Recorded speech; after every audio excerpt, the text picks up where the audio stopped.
ক্ষমা, যে উপহারটা শুধুমাত্র নিজের জন্য।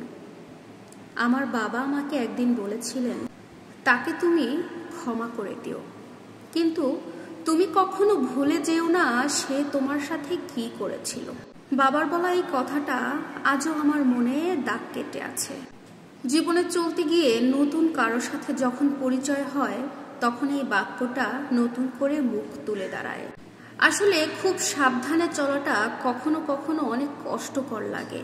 যখন কাউকে নিঃস্বার্থভাবে ভালোবাসা যায়, যখন কাউকে নিঃস্বার্থভাবে যত্ন করো, তার বদলে পেয়ে যাও প্রতারণার বিষ। আর তখন বুকের ভেতরে কেমন যেন একটা ভার জড়ো হয়ে যায়। কিন্তু একদিন আর সহ্য করতে পারিনি, বাবাকে সরাসরি প্রশ্ন করলাম, যারা আমাকে কষ্ট দিয়েছে তারা কি সত্যি আমার ক্ষমা পাওয়ার যোগ্য? বাবা তখন তার দৈনন্দিন অভ্যাসের খবরের কাগজটা হাতে জড়িয়ে পেঁচিয়ে রেখে দিলেন। কফির কাপে চুমুক দিয়ে হালকা হাসি দিয়ে বললেন, মারে, প্রত্যেকেই ক্ষমার যোগ্য। যদি কেউ তোমাকে একবার কষ্ট দেয় তাহলে তুমি তাকে ক্ষমা করো। যদি কেউ তোমাকে দ্বিতীয়বার কষ্ট দেয়, তাকেও তুমি একটা সুযোগ দাও। যদি কেউ তৃতীয়বার তোমাকে কষ্ট দেয়, তাহলে যার ক্ষমা দরকার সে আর কেউ নয়, সেটা তুমি নিজে। বাবার কথাগুলো শুনে আমি অবাক হয়ে তাকিয়ে রইলাম। এই প্রশ্নটা যেন আমার চোখ দিয়ে বের হয়ে গেল। বাবা আবারও মুচকি হেসে আমাকে বললেন, তুমি নিজেকে ক্ষমা করো সেই বিশ্বাসটা গড়ার জন্য, যে বিশ্বাসটা ভেঙে গিয়েছিল, সেই অতিরিক্ত ভরসার জন্য যেটা ভেঙে যাওয়ার কারণে তুমি তীব্র ব্যথা পেয়েছিলে, আর সেই আশার জন্য যেটার জন্য তুমি ভেবেছিলে এবার হয়তো সব কিছু ঠিক হয়ে যাবে। আর সব থেকে বড় কথা, তুমি নিজেকে মুক্ত করো অভিমান থেকে, নিজেকে মুক্ত করো অভিশাপ থেকে, নিজেকে মুক্ত করো প্রতিশোধ থেকে, নিজেকে মুক্ত করো যন্ত্রণার হাত থেকে।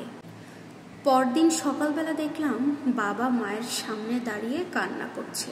জানলাম তার এক 10 বছরের বন্ধু বিশ্বাসঘাতকতায় ভেঙে পড়েছেন। আমি তাকে জিজ্ঞেস করলাম, তুমি কি তাকে এখন ঘৃণা করো বাবা? বাবা তার চোখটা মুছতে মুছতে মৃদু হাসি দিয়ে বললেন, ঘৃণা করার জন্য আমার মনে কোনো জায়গা নাই, কারণ আমি কখনো চাই না এটা আমাকে ভারী করে দিক। আমি তাকে ক্ষমা করে দিয়েছি, কিন্তু আমি ভুলিনি তার দেওয়া আঘাত, আমি ভুলিনি। একদিন সে যখন দেখবে আমি এখনো হাসছি, তখন সে বুঝতে পারবে কে বেশি ভার বইছিল।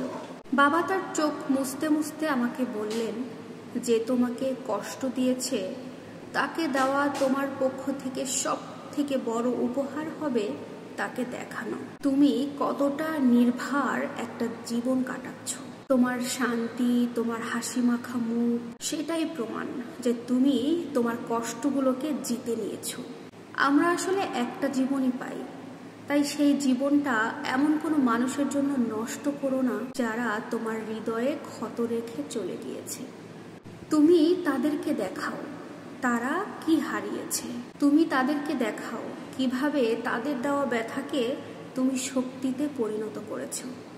সেই মুহূর্তেই আমি বুঝতে পারি, বাবার এই কথাগুলো যদি আমি না শুনতাম, তাহলে হয়তো আমি আজও আটকে থাকতাম সেই ব্যথাতে, যেখানে আমার কোনো দোষ ছিল না, যেটাতে আমার কোনো অন্যায় ছিল না।